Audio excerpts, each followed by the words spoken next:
Hello and welcome to Coding for Kids. In this episode, we're going to look at print statements. Print statements let us display text on the screen that the user gives us. Firstly, we're going to look at two examples.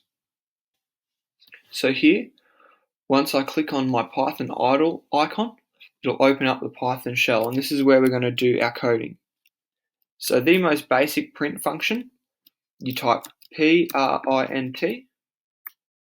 open bracket, inverted comma, and then what you want to say. So I'll say hello world.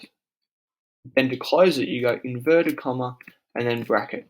And if we press enter, it will print hello world, as we can see here. Now there's a couple of issues you might run into. If you spell print wrong, or you forget either bracket or either inverted commas, then you'll get a syntax error, just like this. This means that something in your code is not correct and it will not be able to run. The next type of print statement we can look at is making something on a new line. So if I want to print hello world and it's nice to be here, then this is not going to print on a new line. But if in here I go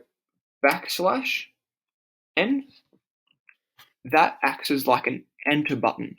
So it's exactly like if I pressed enter. So if I run this code by pressing enter on your keyboard, you can see that it's done it on 2 lines. I've spelt that wrong, but it's done it on 2 lines. Have a go yourself. See if you can make Python print your name. Thank you for watching this tutorial on print statements, and in the next video we're going to look at how to print input that the user gives the code. Thanks for watching.